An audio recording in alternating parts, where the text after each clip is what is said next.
Who will Kirk Cousins play for next season? Ladies and gentlemen, sorry to interrupt the video. James Skrmetta here from the future, no less. So this video was filmed before Kirk Cousins officially signed with the Falcons. He has now officially signed with the Falcons. Everything in this video kind of stays the same. All of my golden tidbits, all of my brilliant commentary is the same. But when I say if he signs with the Falcons, just pretend I'm saying now that he has signed with the Falcons. So nothing really changes. So I'm still going to let the video play. But if you're wondering why I'm acting like he hasn't signed, it's because at this time, he had not signed. Enjoy the video. And ladies and gentlemen, we are here with the fantasy football crew from NFL on NBC. We are talking Kirk Cousins. Now, I'm sure they will talk about the fantasy implications. I want to talk about the impact of Kirk Cousins on what team that will be, because the rumors are it could be the Atlanta Falcons. It's for a team, for a channel that covers the New Orleans Saints. That's a big deal, because if a player like Kirk Cousins finds their way into the NFC South on a playmaker-heavy team like the Falcons, that could mean a lot. And what that could possibly mean is that it could mean that the Falcons could win the NFC South, could win the NFC, could go to the Super Bowl. Let's not get ahead of ourselves here. Let's get right into the video, shall we? Quarterback-friendly a coach in Kevin O'Connell as he can find. Right, and if you're the Vikings, and I know this for a fact, they have been doing extensive homework on this quarterback class, but This quarterback class is interesting because there are a ton of quarterbacks. It is very deep. Sometimes we'll see like, maybe one or two quarterbacks could be a franchise guy. Maybe one or two guys could be a starter. They're up of like 6 somewhere in there, 6, 7 quarterbacks that could be starters, franchise guys we're hearing a lot about. I mean, all the way to the Spencer Rattlers of the world. Now, the interesting thing is that it's very top heavy. So you're going to have 3 go immediately. You're going to have Williams, Daniels, and May go in some order. Then you have the question of McCarthy, J.J. McCarthy, and Bo Nix. I personally don't think they should be a top 15 pick. I think they're probably closer to a second-round player. But it sounds like they will get taken in like the top 15. Teams will reach on them. Then there is a no doubt about it gap. Then there is the Michael Penix situation with his age and his injuries. You have Michael Pratt later, the Tulane quarterback. Like I said, Spencer Rattler. There are a ton of quarterbacks. All right. Minnesota is in that kind of iffy spot where they're not getting Daniels, May, or Caleb Williams. So do they try and package a trade to reach for Bo Nix and J.J. McCarthy? You're already reaching for them at that draft pick. But then if you're going to trade up or invest capital, then you're making it even more of an investment. Do they wait? Do they wait and say, we think that Kevin O'Connell and the playmakers we have in Minnesota, we think we can wait on Michael Penix? Do you wait even longer and get a Michael Pratt, get a Spencer Rattler? A lot of options for Minnesota, but it sounds like what definitely is not an option is Kirk Cousins. Also, like the Raiders, sitting there and going, we don't know if anyone's making it to us anymore. No, that's why Kevin O'Connell was obviously very vocal at the Combine about the need to, or the hope to bring back Kirk Cousins, which is far from a guarantee. Because they're a team, like you said, built to win now, but they're also a team that if you got a rookie quarterback that you believe in that can win now, you don't even know if that quarterback's going to be there because you pick outside the top 10. True, and shout out to these fellas for, the ad, the Applebee's 32-ounce cup. Let me tell you this about Applebee's. Applebee's has a heavy hand when it comes to their drinks. The Brutus Long Island iced tea, let me tell you this right now. If you want a good way to spend about $8 and a horrible morning after, go to Applebee's during happy hour and get a couple Brutus Long Islands. Back in the day, I'm talking like 10 years ago, happy hour, they were like $2, a 24-ounce Long Island iced tea made with some of the most disgusting, filthy well liquor you could ever ask for. You're sitting there drinking a 24-ounce Long Island iced tea with so much sour mix in it, it'll make your jaw clench up, give you lockjaw, as you're also eating a $14.99 all-you-can-eat riblets and fries dinner. I love Applebee's. I love everything they stand for. I'm an Applebee's supporter. I'm glad to see these guys are too. Yep. Why do you think this is happening with Cousins? Because it really felt fait accompli. He was just going to go back. Do you think it's a money thing? Do you think there's a disconnect or concern with the Achilles? Not random things. I think it's money. Yesterday I just... Yeah, it's not the Achilles. I think it's money. I think it's just it's one of those deals where they got to either pay him or not. And I think in this situation, they're just not. If he was a couple years younger, maybe. I will push back on what the young man in the denim jacket said back there. First of all, love the denim jacket. Second of all, The idea that the Vikings are ready to win now, I'm not so sure. They're good. They're a good team. But I don't think they're a team that's looking around like, hey, our Super Bowl window's open. We can do this. The Vikings are okay, but they definitely need to build a little bit, keep building, keep adding, get the roster somewhere where they want it, and bringing in that franchise quarterback or developing that franchise quarterback with a very quarterback-friendly coach in Kevin O'Connell. That might do them a world of good a couple years down the road. So I don't think the window is open. It's not closed. I mean, they're a good team, but I don't think they're a legit Super Bowl contending team. If they go and get Michael Penix and Michael Penix turns into C.J. Stroud, then all of a sudden say, okay, you're a couple pieces away here. You're 1 or 2 years away from being a legit threat to win the NFC. So I think they're going quarterback in the draft. It's just unfortunate where they're landing or where their draft pick is. Maybe, I'm trying to think what I would do if I was Minnesota as far as the draft, because I would not take, Bo Nix or J.J. McCarthy where they are. I would probably lean towards really studying Michael Penix and see if you can make something happen there later on in the first, like deep into the first or into the second, wherever he falls. But you do wonder, it's like, do they have enough assets? Can they find their way into getting like a Jaden Daniels? Can they do that? Can they package enough to get there? A lot of people ask me what it takes to move up like that. So last year, the Texans moved up to 3 from, I think, 12. And I believe it took them 2 firsts. I want to say it was 2 firsts, a second, and a third, maybe. So in case you're wondering, that's about what it takes to swap picks with a team like in the top 5 if you are sitting at that 12, 13, 14 range. Googled like a quarterback Achilles injuries. Quarterbacks just never do their Achilles. It's like Vinny Testaverde in like 1999 very rare. and Rodgers and Cousins. I guess now because guys are just playing later into their careers, but I don't really know what Cousins is going to look like. I would assume that he's probably going to be fine. He'll be fine. I know like planting your leg and everything. It is the plant leg. Yeah. Rodgers was not. Cousins is. But also, like, he's not reliant on his mobility at all, really. Yeah. So suspect that, you'd project that he's going to be like, I don't know, the 12th best quarterback in football next year, something like that. Sounds a little low, but okay. He's somewhere. Kirk Cousins is probably somewhere in the territory of 9 to 12. I would say 12 at the low end. If Kirk Cousins is past 12, he's having a horrific year. I think Kirk Cousins is a good, manageable B+, A- at the top end quarterback. I mean, we've seen Kirk Cousins when he is on, he is leading fantasy teams. He is in the MVP conversation.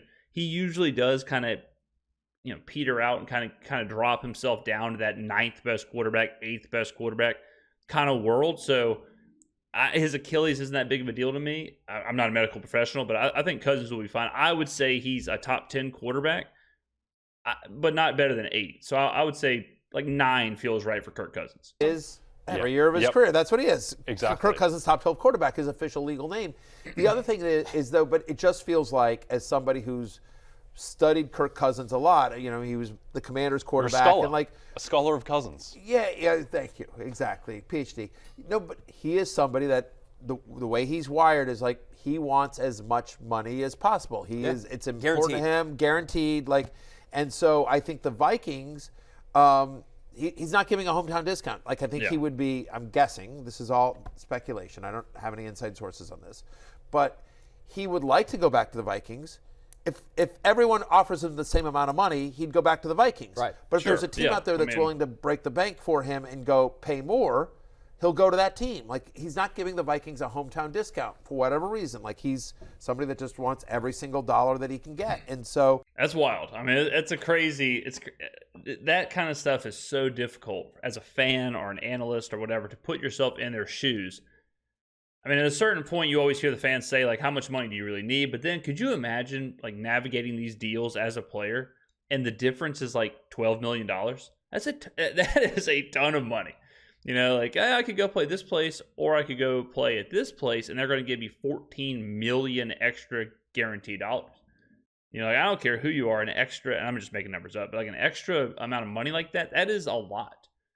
So if Kirk Cousins is one of those guys where he just wants to extrapolate as much money as he can out of his playing career, then, more power to him. I don't fault any athlete for that, especially an athlete late in their career.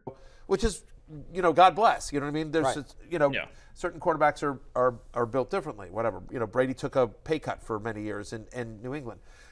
So I think the Vikings are like, we like Kirk Cousins. We want Kirk Cousins back. We're not willing to pay $45, $50 million a year. We're not going to pay something crazy.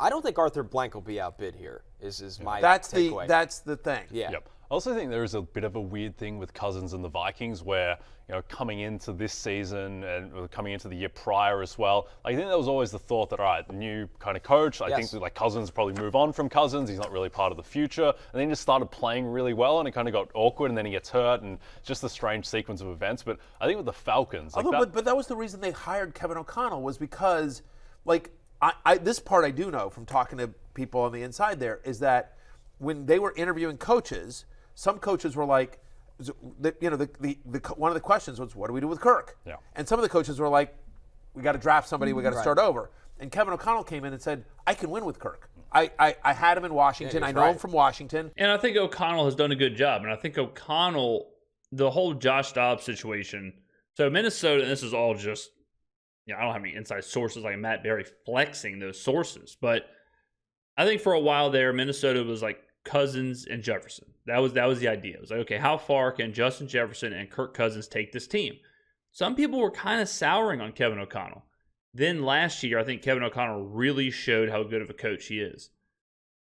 In my opinion, it looks like now Minnesota is much more comfortable with the idea of allowing Kevin O'Connell to basically rebuild this team or to rebuild the offense or to get a quarterback or develop a quarterback, whatever. And that probably wouldn't have happened if Cousins doesn't get hurt.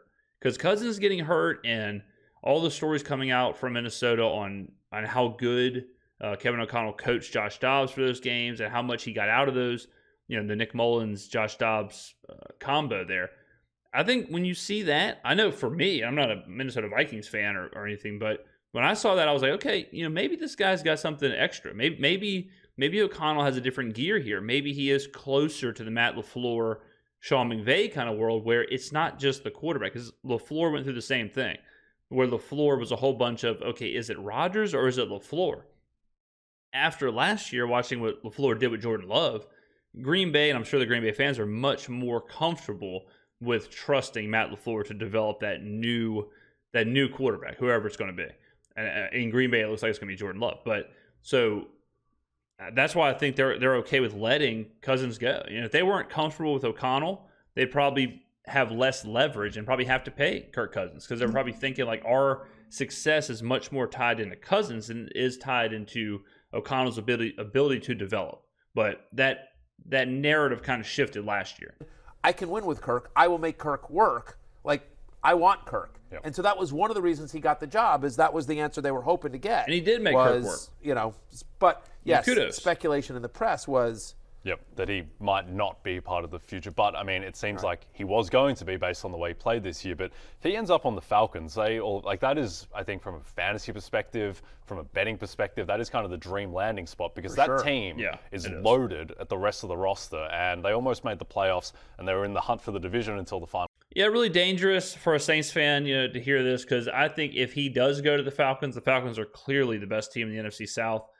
Cousins makes them... they truly are a quarterback away. They truly are a team with so many weapons, so many playmakers. Desmond Ridder cost them games. Bottom line, he cost them games. He threw a ton of interceptions in one possession games or late in the ball game or just horrible turnovers. And he's one of those quarterbacks that I always talk about in the negative tier where he's dragging the team down. He is negatively affecting the success rate of the team. Kirk Cousins is the total opposite. So if Kirk Cousins can go to Atlanta and get the most out of Kyle Pitts and Drake London, Bijan Robinson can keep doing his thing with I think there is a new good coaching staff and Raheem Morris and Zach Robinson. I mean, that's a lot. That's dangerous down there in Atlanta. So if you told me Kirk Cousins is going to the Falcons, if you told me, hey, he just signed with Atlanta, I would probably predict Atlanta somewhere around 11 wins. They'd be really good. And they'd probably take advantage of a relatively weak division. So that would be not good for the Saints. It'd be not good for Saints fans because a lot of what I preach is that in a lot of our games we have the best quarterback. I think Derek Carr is better than Bryce Young. I think Derek Carr is better than Baker Mayfield. I think Derek Carr is better than Taylor Heineke or Desmond Ridder. I don't think he's better than Kirk Cousins. So all of a sudden then it's like, man, now we probably have the second best roster in the division, and we got the second best quarterback in the division. And Atlanta's roster, besides Kirk Cousins, if he goes there, is pretty young. The Saints is not pretty young. The Saints have, last I checked, the oldest roster in the NFL. So this is news that Saints fans should be monitoring closely. If you're a Saints fan watching this, you need to be crossing your fingers and toes that Kirk Cousins finds his way back to Minnesota, or Kirk Cousins finds his way to Pittsburgh or somewhere else. You do not want to see him in Atlanta. I promise you that. He is good enough to lift that team, especially with new coach, new scheme, all of that. Another year under that young core of playmakers, like another year of development for them. Just the boost it would give that locker room to finally have a quarterback. Oof. That'd be tough for Saints. That'd be tough for New Orleans. Final day of the season with the bottom two quarterback production all year between what Ridder and Heineke were giving them. Putting Kirk Cousins, if he is just 80% of the guy that he was last season, you've got last year the number 12 defense by EPA, awesome offensive line, Drake London, whatever Kyle Pitts can be. That's something that we talked about, but a lot of people don't mention. So I always talk about how offensive line, it's like who knows who's good, whatever. People always say, oh, Creed Humphrey's the best center. And then you go look at Pro Football Focus, he's graded out like 11th or something. So, by the way, the Falcons have, I want to say, the number 1 center on PFF grades and 2 of the top 5 guards. So their offensive line is so much better than people give them credit for. It's one of those things where it flies under the radar because it's the offensive line. And I'm not saying Pro Football Focus, a lot of P's and a lot of F's there. Pro Football Focus is the end-all, be-all. But if you do trust their grading system, PFF has Atlanta as like far and away the best offensive line. So you give Kirk Cousins the best offensive line in football, Bijan Robinson, Drake London, Kyle Pitts, a top 12 defense.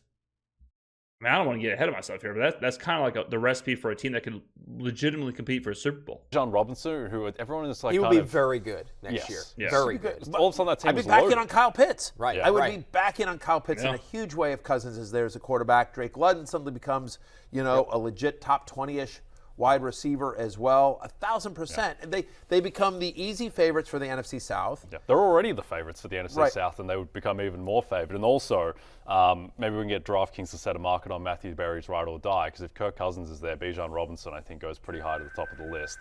People kind of forget that Bijan was Bijan was awesome last year when he was used. Yeah. There's a bit of a coaching issue the, there. The talent hasn't gone anywhere. Right. Like, he's going to be a top 5 running back next season. Well, that's the good thing about the talent there. If you're a Falcons fan, like in other places, you really can't risk a year because talent gets older and you lose your peak years. Like with the Saints, like when the Saints were going through this issue the last couple of seasons, post Drew Brees, post Sean Payton, we're looking around like we're losing Alvin Kamara's prime, we're losing Michael Thomas's prime, we're losing Demario Davis's prime, and all these players who are getting older. The Falcons don't really have that issue because of how young their core players are. This Arthur Smith year that Atlanta just went through, Bijan Robinson, no harm, no foul. Drake London, no harm, no foul. Kyle Pitts, no harm, no foul. They really don't have that much wear and tear on them, especially Kyle Pitts. He never gets thrown the ball. So it really is perfect timing for Cousins to go to Atlanta. If I'm Arthur Blank, I probably am, blank checking it, just saying, hey, how much do you want? How much is Minnesota going to give you? I'll give you whatever, $10 million more. And they're one of the only teams, when I get ready for the draft and look at team needs on the offensive line, one of the only teams I think will roll into next year with the same 5. Yeah. And it's a good 5. It is a good 5. Really, that's what I'm saying. Probably the best in football. Falcons stock would be up on that. Just to recap, no Cousins is currently the favorites go to Atlanta at -225. The Vikings are +150. Hey, it's Matthew Berry from Hey, NBC. Matt, it's James. Look, tough. I mean, it's as a Saints fan, like I said, it's scary. It's very scary. I hope he doesn't go to Atlanta, honestly, because then if you're the Saints, you have to rethink your entire predictions and prospects for the year coming up. It changes everything. It really does. So hopefully he finds his way back to Minnesota. But ladies and gentlemen, let me know in the comments below where you think Kirk Cousins will end up. And especially if you're a Saints fan. How do you feel about this? How do you feel about this conversation, the rumors and whatnot? And maybe I'm off. Do you think that Kirk Cousins to Atlanta isn't that big of a deal? Do you think he's not better than Derek Carr? Do you think that him going to the Falcons doesn't elevate them to a legit Super Bowl contender? Let me know in the comments below. Thank you for watching. I appreciate it. I will see you in the next video.